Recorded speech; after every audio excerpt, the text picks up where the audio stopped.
And then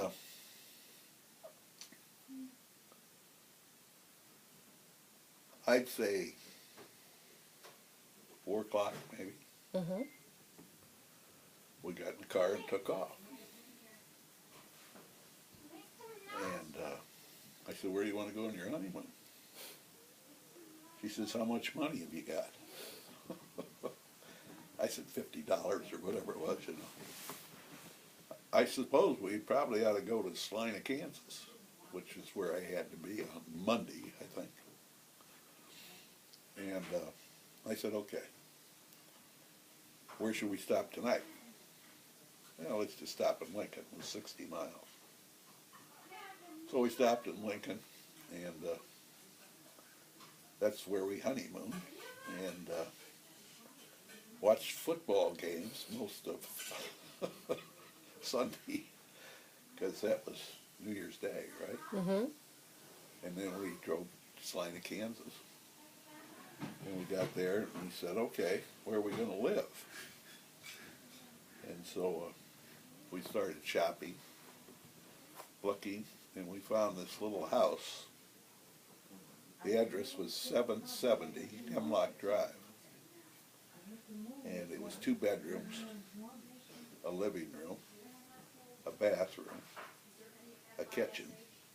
Adjacent kitchen was the washer and dryer. So I guess it was probably about 700 square feet or something like that. Unfurnished. So that was our First home. first home. I think the rent was like $70 a month or something like that. And then we had shipped from Omaha we got a couch, 2 tables and 2 chairs, and a bunch of stuff. You know, we had it all shipped down. And so I think we bought a bedroom set. And we had a squirrel cage. You know what a squirrel cage is? Mm-mm. It's a fan in the window, like a built-in air conditioner. Mm-hmm. It just sucks air out of the house and creates current. And we had that for cooling. Salina's pretty warm. Mm-hmm. And then I reported for duty. And I was replacing a captain who was retiring, which is kind of an interesting story. But anyhow, the squadron commander was a lieutenant colonel by the name of John Minahan, who was my boss. And I was assigned to the 40th Armored Electronics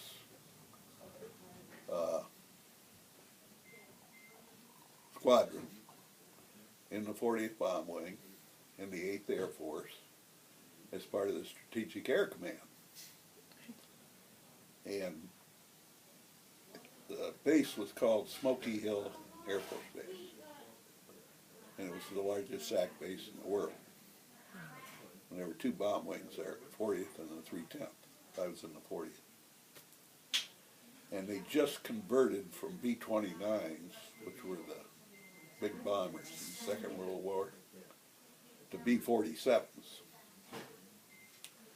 And what we were responsible, the Armament Electronics Squadron, of which I was the supply officer, was responsible for all the technical equipment on the B-47. We didn't have to worry about the engines or the plane itself, but we had the radio, communication, all the electronics in the plane. Mm-hmm. And we had 650 employees in our squadron. That's a lot. Okay, of which there were approximately 8 officers. Colonel Minahan was squadron commander, and I was the supply officer. they had, like, the rest of the officers were maintenance officers, okay? And underneath them were technicians. And the way the system worked is if there was any problem with any part of the electronics on a B-47, they would pull the equipment and check it in to what we call pre-issue. And in return, we'd give them another one. And then that would be recycled into the, what I call the factory, okay, where they fixed it. And there were special reps from the manufacturers that backstopped our technicians. They were civilians. And one of them I became very friendly with, a kid by the name of Arnie Allen. And he was from New York City. New York to Slides. Yeah, and he graduated from Rensselaer Tech, wherever that is. That's, I think. Oh yeah. Yeah, big technology Big school. technology school. Yeah. And he told me millions of stories about New York City because it was all stereotype. You had the Jewish section, you had the Italian section, the Irish section, you know. And it was fascinating entertainment, okay? But and I now had to accept responsibility for all the equipment that we had and all the parts that we had. And so meanwhile, the captain retired. And a new master sergeant, okay, showed up. So this is a supply officer, new, a master sergeant, head up, working for me, new, a squadron commander who had been there 3 months, okay. So we started to take inventory, and it was a mess. Absolute mess, okay. We had all kinds of B-29 parts that there were no records on. We all had all kinds of new B-47 parts that we had no records on. So the master sergeant, great guy by the name of Don Steele, who was in the Second World War and actually worked with Kurt LeMay, who became, you know, was head of the Strategic Airman. And he used to tell me stories about Kurt LeMay. One of them was he was smoking a cigar as they were refueling his plane. And somebody came up to him and said, "Colonel, you're not allowed to smoke here." He says, "Who says?" Okay.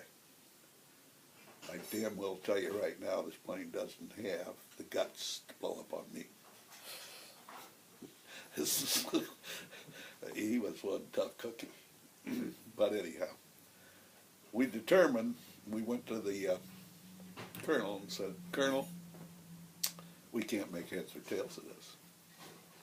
And we've been researching the regulations as to what should be done." And we looked at the Air Force regulations, and then we looked at SAC regulations. And here's what SAC regulations say. What's SAC? Strategic Air Command. Okay. It was like an Air Force within an Air Force. Okay. Okay. And their responsibility is to bombers, defense, okay. The Cold War, they had what you call atomic weapons, okay, and regular bombs, okay. They could drop either one. And the only thing you had to change were the bomb hoists and the bombers, okay? And so we had 2 sets of bomb hoists that we put in and out depending upon what's going on. But, so in talking to the colonel, we said, it says if upon transfer of a supply account, it's deemed not acceptable by the accepting officer, you should wire this SAC headquarters by priority Twix, what we call email or whatever. Mm-hmm. And the colonel said, let's do it. Okay. So he sent out this message and sent it to the director of materiel in Omaha. Mm-hmm. And the general who runs the base, two-star general by the name of Jim Wilson, gets a telephone call from the director of materiel in Omaha saying, what the hell's going on down there? The general didn't know anything about it. And he calls up the colonel. He says, what the hell are you doing? And he explains it to him. He said, well, okay, I'll get back to you. So anyhow, to make a long story short, they sent an investigating officer from Omaha, young Jewish captain, okay? Mm-hmm. So he comes in, and we worked with him for 6 weeks. He finally throws up his hands, writes his report, okay, to the director of materiel Omaha, and says, I recommend that this squadron inventory what they can find, convert it to permanent records, and that's what they'll be held accountable for. And you guys can forget the rest because, you know, there's been this big transition, you know. And so they accepted that. So we basically had a license to steal. But we didn't, Right. okay? And so,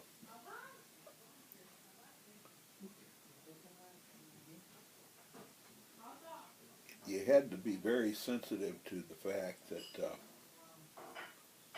people like to help themselves with government stuff, okay? And we had all the blankets and sheets and that kind of stuff for 650 airmen. Right. Well, they would also get damaged and destroyed and all that kind of stuff. And in addition to Sergeant Steele, okay, I had 2 staff sergeants.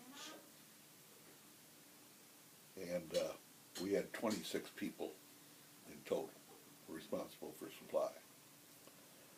And Staff Sergeant Judd was a great young man from Kentucky who'd been in the service probably about 10 years, Mm-hmm. who knew the ropes, okay? So when we inventoried things, for example, let's say we were missing 30 sheets. We would take one sheet and cut it up into 30 pieces and go to salvage and turn it in and get credit for having turned in 30 sheets and reorder new ones, okay? Same way with blankets and all that kind of stuff. But in the process, we were losing test equipment. Ooh. See, now all these guys are professional fixers, you know. And we just couldn't figure out what was happening. Mm-hmm. And we couldn't replace it. You know? Right. It's not like sheets. So, that's right. You had to have something to show, you know. So, anyhow, a couple of my airmen came in and said, we have a suspicion what's happening. And I said, what's that? He said, well, they built a radio station downtown, 50 kilo, I don't know what, it's a big radio station. And the only way they could do that with equipment that came from someplace like us. I said, okay, I'll tell you what. You feel pretty good about this? I said, yeah. I said, okay, let's requisition a truck. And you tell me how many people you need. And we'll go down to the radio station. I'll send you down. I'm not going. give them two options. And they said, what's that? Either give us all the equipment, or the MPs will be there within the half hour. And they'll probably serve 6 years in jail. So they went down there, filled up the truck, brought the whole radio station. They chiseled off the serial numbers and everything else. But, so we got it all back. And what had happened is because of the nature of our squadron and the work schedule, we had armed guards 24 hours a day on the front and back of the building. So nobody could come or go in that building without being authorized. Well, a couple of the armed guards had been discharged, okay? And they were the ones that were taking it out.